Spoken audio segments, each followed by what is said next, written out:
반갑습니다. 탈러스 역도 전문 체육관의 최미석 코치입니다. 많은 분들이 궁금해하는 내용 중에 한 개가 뭐냐면, 궁금해하는 거기보다는 사실은 많이 이제 헷갈려하는 부분인데, 크로스핏의 역도가 있고요. 역도 동작이 있고, 그리고 오리지널 클래식한 역도가 있죠. 근데 이 두 가지는 사실은 스포츠 자체의 목적이 좀 틀리기 때문에 사실 좀 다른 관점으로 접근할 필요가 있습니다. 물론 크로스핏에서도 그 클래식한 역도의 어떤 그런 컴피티션적인 요소가 들어가긴 하지만 사실은 역도라는 성격이 좀 다른 부분이 분명히 있다는 걸 알고 계셔야 돼요. 그러니까 이제 다 그런 건 아니지만 일반적으로 분류를 하자면 역도 같은 경우는 많은 분들이 아시다시피 단 한 번의 기회에 스네칭, 그다음에 클린 앤 저크, 그러니까 인상 용상이죠. 요거를 최대 무게를 성공을 하셔야 되는 거죠. 그래서 그 훈련이나 모든 것들의 포커스 자체가 뭐냐면 아무리 가벼운 무게를 하더라도 최대 출력이나 아니면 최대 힘을 발휘할 수 있는 컨셉으로 사실 진행한다는 걸 알고 계셔야 돼요. 그래서 95파운드를 들든 예를 들어서 킬로그램으로 얘기를 하겠습니다. 육도는 킬로그램으로 진행을 하니까 40kg로 연습을 하든 90kg로 연습을 하든 자기 원RM인 120kg로 연습을 하든 간에 항상 120kg를 든다라고 생각을 하고 최대 힘을 발휘하는 데 목표를 하셔야 돼요. 네, 그게 이제 운동 컨셉입니다. 반면에 크로스핏 같은 경우는 이제 와드에 따라서 그 성격이 좀 틀리긴 하지만 일반적으로는 역도 동작 자체가 그러니까 역도 클래식한 역도에서처럼 그런 최대 무게를 측정하는 것도 있지만 일반적으로는 대부분은 어떤 것들이냐면 상대적으로 어, 그 낮은 무게로 고반복을 하는 경우가 많습니다. 그렇기 때문에 이 상대적으로 고반복을 하는 경우에서 만약에 최대 출력을 계속 가벼운 무게 때 역도 훈련할 때처럼 내게 되면 사실은 그 수행 자체를 잘 못하게 돼요.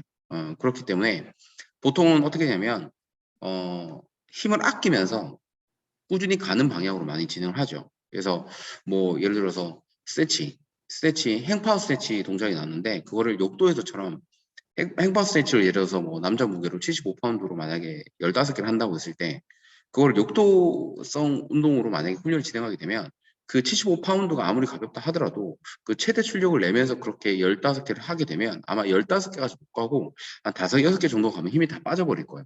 그렇기 때문에 그런 경우에 크로스핏에서는 오히려 이제 75파운드로 15개 들 때 힘을 비축을 하면서 아끼면서 가는 거죠. 어, 그래서 그 역도는 앞에서 설명드린 것처럼 아무리 가벼운 무기라도 스포츠 성격 때문에 컴피티션적인 그 역도 시합에서의 어떤 성격 때문에 어, 최대 출력을 계속 내려는 데 이제 초점을 두고 이제 훈련을 하는 거고, 그다음에 크로스핏 쪽으로 가게 된다면 그 와드에 따라 달라겠지만 일반적으로 5개 이상 넘어가거나 이제 고반복으로 진행되는 그런 경우는 사실은 역도에서처럼 하는 게 아니라 힘을 아끼면서 이제 꾸준하게 가는 유산소 운동 구간으로 간다고 생각하시면 될 것 같습니다.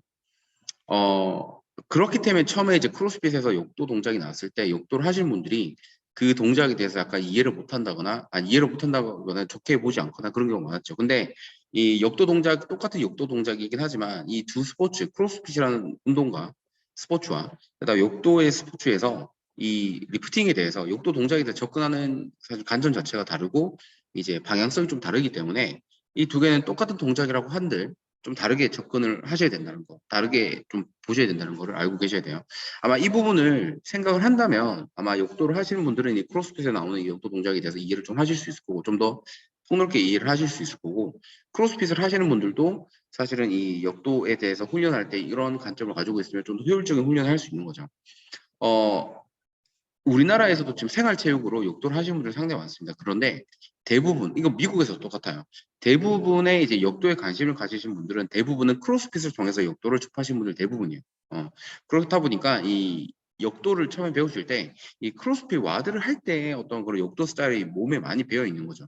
그렇다 보니까 이제 실제로 역도로 갔을 때 그거를 고치는데 좀 많은 어떤 시간이 걸리는 경우도 있고 노력이 많이 투자되는 경우도 있고 그래서 특정 어떤 역도 코치님들은 극단적으로 이제 만약에 역도를 제대로 하고 싶으면 크로스핏 와드를 하지 말아라고 얘기하시는 분들도 있어. 아니면 자제를 해라라고. 저는 사실 실제로 그 얘기를 듣기도 했는데, 근데 그거는 만약에 앞으로 크로스핏을 안 하고 역도만 한다고 하면 사실 그렇게 접근하셔도 상관없습니다. 그렇지만 만약에 이제 크로스핏 즐기면서 역도를 한다면 사실은 이 두 가지에 대해서 좀 다른 관점을 가지고 방향성이 다르다는 걸 인지를 하시고 나서 훈련에 임하시면 좋을 것 같습니다. 그리고 사실은 이게 동작 자체도 틀려요. 이제 역도에서는 사실 단 한 번의 기회로 최대 무게를 측정을 하는 거고, 크로스핏 같은 경우는 고반복을 하는 경우가 상당히 많기 때문에 그 똑같은 스네치라고 하더라도 이 동작이 좀 달라져요. 그러니까 한 개를 할 때, 최대 무게 측정을 할 때 한 개의 어떤 자세, 들 때를 자세와 실제로 뭐 5개, 6개 할 때 언브로큰을 우리가 흔히 얘기하는 언브로큰이라고 얘기하죠. 그거 할 때 자세는 틀립니다. 이거 그러면 어느 자세 잘못됐냐? 아닙니다. 앞에서 말씀드렸던 것처럼 그냥 방향성이 다르기 때문에 고반복을 할 때 효율적인 자세랑 실제로 역도를 할 때 그 효율적인 자세, 클래식한 역도를 할 때 그 자세는 효율적인 자세, 효과적인 자세 완전 다르기 때문에 실제로 온브로큰을 연속으로 여러 번 고반복을 할 때의 어떤 리프팅 자세는 또 연습을 또 하시면 좋습니다. 그거는 이제 뭐 다음에 또 말씀드릴 기회가 있으면 말씀드리겠고요. 어쨌든 욕도의 역도 자세가 올바른 것이냐, 이제 크로스핏에 나와 있는 욕도의 자세가 좋은 것이냐, 뭐 바른 것이냐, 어떤 것이 맞냐, 이거는 사실은 논쟁 자체가 할 필요가 없는 거예요. 뭐만 자리 잡혀 있다면, 자기의 운동 방향성만 잡혀 있다면 사실은 그냥 어느 게 맞다 틀렸다 이렇게 얘기할 수는 없는 거죠. 어, 어. 자, 그래서 오늘은 이제 역도와 클래식한 역도와 그다음 크로스핏에서의 역도 동작에 대해서 간단하게 차이점을 한번 알아봤습니다. 그래서 훈련하실 때도 자기가 만약에 역도 대회를 준비하신다면 역도에 맞게 훈련하시면 되는 거고, 크로스핏 대회를 만약에 준비를 하시는 분이라면 사실은 그 대회에 맞게 사실 역도 동작을 훈련하시면 된다는 거 기억해 주시면 되겠습니다. 자, 감사합니다.